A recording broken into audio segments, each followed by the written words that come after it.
you'd be saving an average of $520 per month if you rented a place in Toronto right now versus if you signed a lease a year ago. Good morning, investors. Bradley here from Watson Estates, and thank you for joining us. You are currently tuned into the largest and fastest growing podcast for Toronto real estate on iTunes, Spotify, and Google Podcasts. As an investor and a broker, I want to know myself, what is the latest? What's going on in our local news? Where are there going to be opportunities for me and my real estate investment dollars? Well, we're going to cover a few topics, starting off with an analysis from Royal LePage released their forecast for 2021. How much are home prices expected to rise in Toronto? We're going to answer that. Then we're going to jump into the rent rates. How low can rent go? We've been tracking this back since the beginning of COVID. Is it going to continue to trend downwards? Are we starting to see some stability? What does that look like? And where do we stand today? And are we about to witness a U-turn in the downtown core? I want to give you a couple arguments in favor of why things might rebound in the sense of going back from the 905 into the 416. Regardless of where you stand on all of this, please like this video. I hope you guys are getting value out of our channel. And if you can, post it on Instagram, share with your friends. I mean, this is very much a grassroots movement, an opportunity for us to share and learn from each other in the real estate market. It's become quite a family. It's been a wonderful journey with you guys. So thank you for allowing me to be a part of your daily routine. So we like to have some fun on the show. If we're gonna talk, we might as well be entertaining, right? So I saw a news today, ctvnews.ca, talking about the CRA sending out 441,000, they call education letters, right? You got people that have applied for CERB. But why this is a thing is they recently said that, yes, you had to have made more than $5,000 in 2019, $5,000. But then they've recently said it has to be net $5,000 after your deductions. And so there's a lot of people getting caught. So they're sending out these educational letters to make sure that nobody is getting screwed. So while we're out here trying to get Christmas letters to our friends and our family, the CRA is sending educational letters. How loving, right? How loving. And this is a great opportunity because Postal Service jokes, they don't need much setup. It's really all about the delivery. All right, so let's jump into our first article, guys. blogto.com called "This is how much home prices in Toronto are expected to rise over the next year." I mean, it's pretty blunt with what they're going to talk about. So we're going to discuss what is the rise going to look like in our market next year from the perspective of Royal LePage. Because we saw Remax, they were sitting around 5%. We've seen banks, RBC, National Bank, we've seen them floating anywhere from negative, they took a more wide approach, negative 30%. Like 30% drop in prices all the way up to call it 5%. So we've seen a lot of range, not nearly like we did pre-COVID at the beginning of all of this chaos, but we definitely see some variation. So it's important that we look at each and every one. And today we're highlighting Royal LePage. Here's what the article says. Surprise, surprise. The price of homes in Toronto is set to keep on increasing if the latest expert predictions are at all accurate. It was this year that Toronto, listen to this. I love this as a recap. Toronto was deemed less affordable than London and San Francisco. This year, we were named the only North American city on the verge of a housing bubble. And this year, single-family homes here were hit the highest prices they've seen in 2 decades, with detached homes averaging more than $1.5 million. And the latest market survey forecast from Royal LePage says this all points to a trend that will be continuing into 2021. Be continuing. Now, wherever you stand on this, I think it's important that we look at all sides. Just like our last video or last podcast, we were talking about the downside potential, the risks in our market. Now we need to talk about the upside. You can't have the bad without the good, right? So here's a quote. The leading indicators we analyze, talking about LePage, are pointing to a market that favors property sellers in the all-important spring of 2021. The spring, to me, from what I can tell, is going to be a very key portion of 2021. It is every year. But this year, especially when we start to see that the comparisons of our spring market this year are overlapping with a chaotic spring from last year. It'd be so fascinating to see what those numbers look like and to try and dissect it for you on the show. So what are the numbers? Well, when they look at the GTA, they're saying the aggregate price of a home in the GTA is anticipated to spike another 5.75% by the end of next year. Here's why that's important. For Canada overall, they're expecting 5.5%. So in other words, we're expecting from the Royal LePage analysis, the GTA will outperform Canada. So the major markets are going to continue to grow. It's incremental, but generally more than some other, Canadian cities. Then I want to go a different direction here. We got cbc.ca. COVID-19 has made reading next year's real estate market harder than ever. There's a couple interesting points they pull from here because we're trying to really wrap our head around what comes next, right? So here's what they say. On Tuesday, CREA is expected to roll its latest sales figure, which I'm going to share with you in just a second. And while most property watchers see a continuing short-term trend of weakening high-rise condo prices and increasing low-rise prices, the longer-term impact of the pandemic remains far less certain. Don't let anybody tell you they don't know what's going to happen next. We can guess. I like to guess. Right? But we don't really know. And actually, there was no articles this morning as I've been putting this podcast together talking about the CREA stats, Canadian Real Estate Association. But I went right to their press release this morning to give you guys the heads up. Now, as more information comes out, we can talk a little bit more about it. But here are the highlights. Across Canada, sales are down month over month, 1.6%, whereas year over year, they're up 32%. That's crazy growth, by the way, as a country. But here's what they say. For the month-over-month declines, the declines from October to November reflected fewer transactions in about 60% of all local markets, notably in the large markets, Toronto, Vancouver, Montreal, and Ottawa. So people, they're not seeing the value of downtown right now. That's what I hear from those stats. And side note, if you get an email that says knock, knock, don't open it. It's a Jehovah's Witness working from home.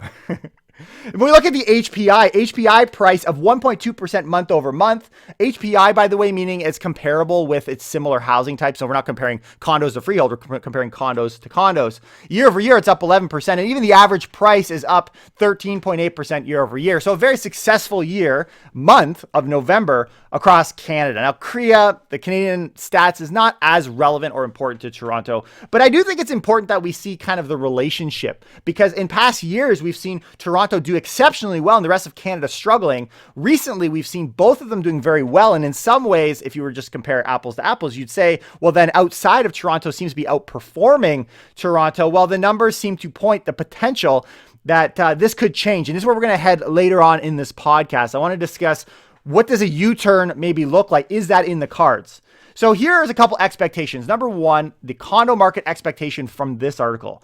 Economists representing real estate businesses and experts in the banking industry almost universally express confidence that declines in the condo market are temporary and that markets will get back on track once Canadians are vaccinated. Once they're vaccinated, what does that look like? I don't know. But what is the 905 expectations or the outskirt communities? Many say that outside crowded city centers, demand for housing in suburbs, smaller cities, and rural areas will only strengthen. This from BMO. BMO suggests buyers will continue to look for more space in a work from home boom, which will not end with the pandemic. I don't know. I'm seeing more and more, a lot of people seem to agree with that this is an ongoing trend, but I've seen some critics being very hard and saying, you go that way, you ain't coming back. So it's really up to you guys on where you see the opportunities growing, right? At least from a cash flow perspective, you got to get outside of the city. But if you want to play the big equity game, maybe there's an opportunity or some room. We'll get there in a minute. Canadian chief economist for the U.S. real estate data giant CoStar, talking about Carl Gomez, agrees that rising house prices in big cities will continue to push up demand outside the urban centers. But he is less confident that pent-up demand created by low rates during the first lockdown can persist at the same rate. So all of this to say that interest rates is a big factor, right? Interest rates is a big factor of the growth. And there's supposed to be a lot of confidence in our market that we're not going to see interest rates rise for the next 3 years. But what if, right? And this is what I like about this article. We're going to talk about counter arguments in a minute on, whether inside the city or outside the city. But I kind of want to dive for just a second into this interest rate dilemma, this conflict, right? So, and we're going to talk about borrowing shortly with more stats. But on Friday, just to kind of highlighted here, Stats Can released new data showing that consumers were back on a borrowing binge. So all of the drops that we've seen in spending relative to income, now income was obviously very high because of government spending, they seem to have they're immediately rebounding. They're coming back. So we're all of a sudden borrowing more. We're going to talk a little bit about that as well. But here is the worst case scenario, given the interest rate conversation. Listen to this. home buyers could find themselves very quickly sitting in a situation where the real value of their debt hasn't been eroded by inflation. So maybe you've bought real estate, you've bought something based on what we're saying on this show even, right? If you're going to be in an inflationary period, it's going to benefit hard assets because it's going to eat the value of the dollar. And if the dollar is in debt, it's eroding your debt. But what if that doesn't happen? What if it doesn't actually get eroded by inflation? And they are now facing higher interest rates. And then all of a sudden, interest rates start to creep back up, right? Because we start to see inflation running hot. All of a sudden, the Bank of Canada maybe changes their tune and says, okay, now's a safe time for us to increase interest rates. Canada being a country that's well positioned to start that trend around the world, so hard to follow suit, we're actually kind of a front runner in that. With very little equity then built up in the home, especially if home prices don't rise the way they used to.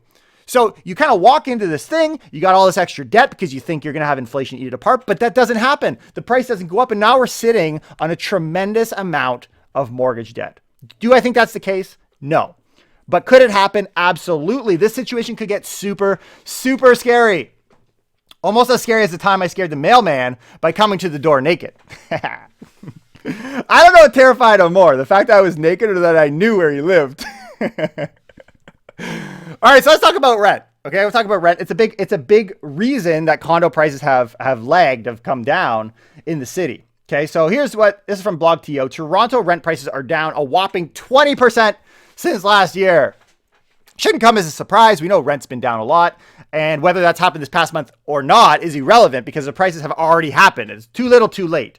Here's what the article says, though. Last year at this time, real estate analysts were reporting an 8% year-over-year increase in average rent prices across the city of Toronto. 8% up. Well, how the tables have turned. The newly published 2020 December National Rent Report from Rentals.ca and Bullpen Research and Consulting says Toronto rents were down a staggering 20% year over year in November. And listen to this. I love how they put this into real numbers. You'd be saving an average of $520 per month if you rented a place in Toronto right now versus if you signed a lease a year ago. Woo! Time to move, tenants. What are you sitting on month to month? Come on. Right? You got to know when the timing is right. It's like strategic quitting. Just like back in 2012, I quit my job as a mailman. When they handed me my first letter to deliver, I looked at it and I thought, this isn't for me. And the irony here is every postal code, talking about post office, within the city of Toronto has experienced either flat or declining rent prices over the past 12 months. Every one of them, flat or down. So it's only good news on the tenant side.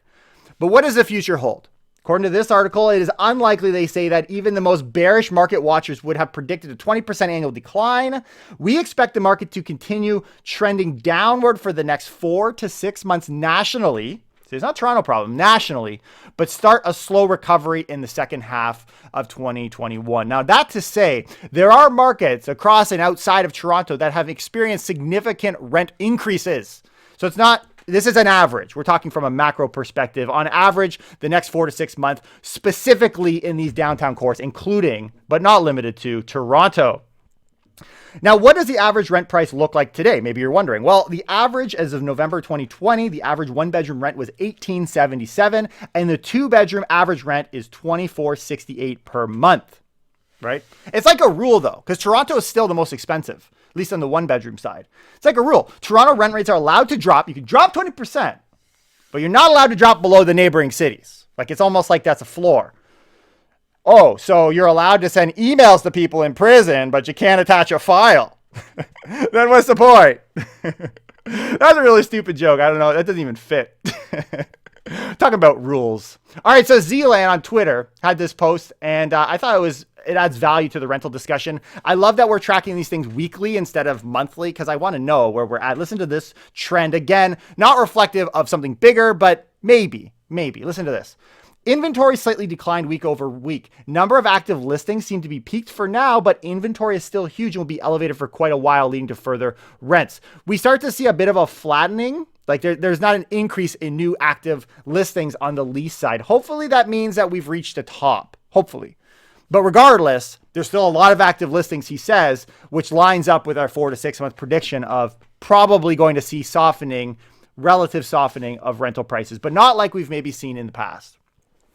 The other factor that's playing a big part of this entire rent is the idea of supply. The article says the decrease in demand will be met with an increase in supply, with more apartments, all tenures expected to be completed in 2020 than any time over the last 30 years. We have a record number of rental units going to come online. Plus, which we'll get to in a second, a crackdown on short-term rentals in the city of Toronto. This, I think, should be bigger news. I think we're underestimating what this Airbnb thing is going to do to us. I really do. I think this is going to have a big impact on the condo space. It'll be very interesting. Between these two things, these are heavy things, right? And we're going to talk about that in just a minute because we're going to jump into an article called blogto.com. Toronto says it will be strictly enforcing new rules for Airbnb. Listen to these numbers, guys. Listen to this. Airbnb hosts, they've been told in order to remove no investment properties or ghost hotels, like we don't want these around. You don't want the condos that are being used to be used for Airbnb. We want them to be available for long-term housing. But listen to this. As of last week, and we need to have these registered by the end of this month, or we're going to talk about the penalties in a minute. As of this last week, 90% of owners still haven't contacted the city or they haven't registered their Airbnb units. 90%. Wow. Enforcement action will also be taken against short-term rental companies. So not only are they going to put weight, and we're going to talk about the penalties in a second, on the person who owns these illegal units, these illegal Airbnb units, but they're also putting weight on enforcement of the rental companies like Airbnb themselves. Any unregistered operators to list on their platform or contravene the bylaws, they're going to take action against these companies. It will be making third-party providers like Airbnb provide details about rentals in the city and will be holding them accountable for monitoring listings themselves. How fast has changed? It was only like a couple weeks ago we were talking about Barcelona and how they're really starting to kind of get their hands into Airbnb and say, you know what, you need to show us, where are these units? Are they registered? And taking it a step further and say that you actually have to have a valid city registration number in order to put it on the platform. This was something Barcelona has kind of paved the way on, but Toronto is saying the exact same language within a few weeks of that conversation. So what is the penalty? So maybe you're one of that 90% and you're thinking, I'm going to keep it as an Airbnb because I see opportunities in that space. Okay. First of all, it's illegal. There's a lot of illegal ones, which is probably why they haven't registered, right? But listen to this. Operators could face fines of a staggering $100,000 with fines for individual offenses ranging from $300 to $1,000. So there's going to be penalties involved. Oh, I'll tell you. Now is the right time for a change with the Airbnb system, though, right? If this is in fact an issue, which I believe it is, now is the time to do it. Business needs to evolve. It wasn't that long ago the mailman was making all the babies and the doctor was doing all the deliveries. That's a little stupid, but listen to this. Okay, I got one more for you. What do you get when you cross the mailman with a cougar? According to the paternity test, me. I know that's not a joke anymore, right? The postman thing. Maybe is it before the millennials time? I don't know. Okay, we're going to jump into hot topics. Before we do, please subscribe, like this video if you're having fun, if you're learning some stuff today, and also share this podcast on your Instagram. And you can tag me at Watson Estates if you want, and I appreciate the shout out. Okay, so let's do some hot topics. First off, let's talk about the Landlord Tenant Board. So landlords, what's your problem with the LTB? This article, by the way, is called Thunder Bay Woman Out Thousands of Dollars Files Complaint Over Landlord Tenant Board Delays. I don't care about her story. I really don't. What I care about is where there's a problem in the Landlord Tenant Board. For landlords, they're saying the problem is the province has been protesting the lengthy delays of the LTB, which they say were exacerbated by the COVID-19 pandemic because we were already behind, and by the province's decision to place a moratorium on the eviction. So we're backlogged now, but it's not just the landlords that are cheesed. It's also the tenants too. Tenants I've also complained about the delays and about what they call procedural barriers to justice for low-income tenants due to the shift to virtual hearings. Listen to this quote. This comes from the angry Thunder Bay lady. Not having hearings for 7 months, 8 months, 9 months, 10 months, whatever the delay is now, is of no benefit to landlords or to tenants. And I agree. So the tribunal, as they were kind of sent an email by CBC, they replied with this. They said, they've currently got 40 full-time and 37 part-time adjudicators, and apparently it's the highest they've had appointed to the LTB. Yeah, because you're behind. Meanwhile, it says hearings between August 1st and November 30th are down, so we've got less hearings. Yeah, I wonder why that is, right?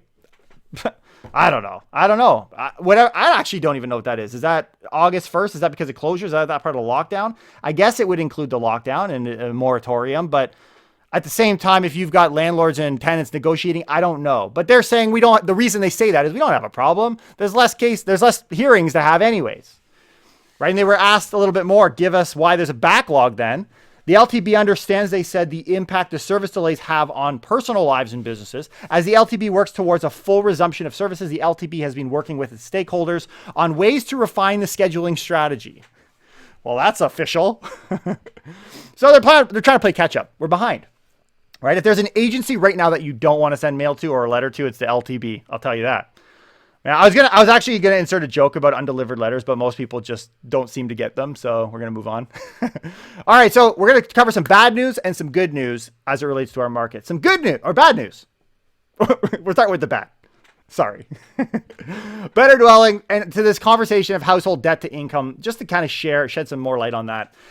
Canadians didn't see their debt problems improve nearly as much as previously thought. Statistics Canada data shows household debt to income made a big quarterly jump in Q3. So we're getting more debt relative to our income in Q3, but also the ratio is also retraced half of the drop it made. So all of the drop we experienced in COVID because of the higher income, we're like, oh, this is great. Everyone's all of a sudden learned, don't spend what you can't make, right? Well, all of a sudden, apparently that wasn't the case. People have retraced 50% of that declines already in the next quarter. Plus, we also saw a substantial upward revision, upward being bad, meaning more spending for the previous quarter. So things aren't looking so good as it relates to household debt to income. If you think that is the reason we're in a bubble, then consider it reinflating, right? Both men and women would prefer to spend more than they make. They love debt. Men and women, I guess can I leave it there? I don't know. Sorry, people. Some people have different preferences. Again, I'm going to get a message from someone, Bradley, my preferred pronoun is letter. I was born female, but I identify as male. So here's some good news. You got some bad news, some good news. Zealand had a post here talking about immigration and students back looking through the numbers in October because you would hope you'd have a rebound in students coming to the country, right? Well, apparently study permits rebounded nicely and even higher year over year in October. That's a good thing, right? Usually there's a spike in student admissions in December, which could explain GTA rental market inventory stabilization now. Remember how we said there's kind of like, it seems to be kind of stabilizing a little? We're hoping. I'm hoping. I guess it depends on what side of the aisle you're on. But I also had another post from Steve Saretsky on a per capita basis. Canadian household net worth reached a new record high in Q3. The increase was driven by a $440 billion increase in the value of land and residential structures held by households. So real estate continues to be the vehicle of wealth for the average Canadian household. As we bring it back into Toronto, Metrolinx, just a fun fact, they recently opened up, they're going to be opening up, a physical shop in the city to help better inform the public about their biggest and most expensive projects on the go right now. So if you're like, what are you doing, right? What is this Ontario line? What are these LRTs, the Eglinton Crosstown? What are you doing? Well, there's been a lot of complaints, a lot of questions. And so they're going to be creating this platform where you can go and visit their community offices located at Riverside on Queen Street, east of Broadview, and at East York Town Center in the coming weeks. Keep an eye out for that. An opportunity for you to go out, socially distanced, of course. And we've seen COVID can change the market overnight. It changed the way we do everything. One day you're about to order a mail order bride. The next day you're ordering Amazon woman. So out of all of this, it takes me to my last and final topic today, which I love to get counterpoints because I think there's a lot of force. There's a lot of pressure right now claiming that work from home will continue. People are going to leave the city. They're not going to stick around. They ain't coming back for your condo. You think they're coming? You're waiting it out. They ain't coming for you, baby. Right? Well, let's see. Because I want to talk about a couple arguments maybe in favor of a rebound or a U-turn in favor of the downtown core. And a perfect highlight to this right now that I'm seeing is out of Vancouver. Listen to this Steve Saretsky post. The downtown Vancouver condo market has taken a sharp U-turn this month. Talking about December. This was posted 14 hours ago. Listings that were getting zero calls are suddenly selling, sometimes in multiple offers. Very strange. Very strange. That's what he says. But right now, what's the big trend, right? The trend is the hottest markets, as we're looking at Zoocasta stats, are outside. In fact, they say Oakville is the hottest real estate market according to price, sitting at 1.313 That's what they say. Most expensive city in Ontario. But then we got like highlights. We got what? Whitby, Burlington. These are all notable ones. Orangeville. We got St. Catharines across the most competitive city across, what is that, Ontario. And Toronto was actually the least competitive real estate market among the 35. And we've talked about that in past podcasts. But could this change? Could this change? Because this is historical. This is current. This is today. But if you're going to make a smart investment, it needs to be with some foresight. You need to get ahead. You can't just invest on what was, right? So could this change? Well, Bloomberg had an article, again, focusing specifically on Vancouver, but there was a very interesting point that I'm going to highlight here. The most expensive housing market in Canada is ready to surge after 3 years of stagnation. Talking about Vancouver, where the average home costs just over $1 million, roughly 783. Prices will rise, they say 9% in 2021. So outperform. They will outperform. This is the same Royal LePage article we talked about for Toronto. So Vancouver is set to make an interesting climb. But you remember from those numbers, Toronto or the GTA outperformed the rest of the country. Well, here's what they say. A line, if there's something to grapple onto with that Toronto real estate that you're holding, listen to this. Big cities are forecast to see faster home price gains than Canada at large. So though this article specifically focused on Vancouver, is there a world where Royal LePage would forecast big cities to outperform the other cities across the country? They just did it. They just did it. Could this be accurate? Could this just be a one-off? I don't know, but it should give a light of hope.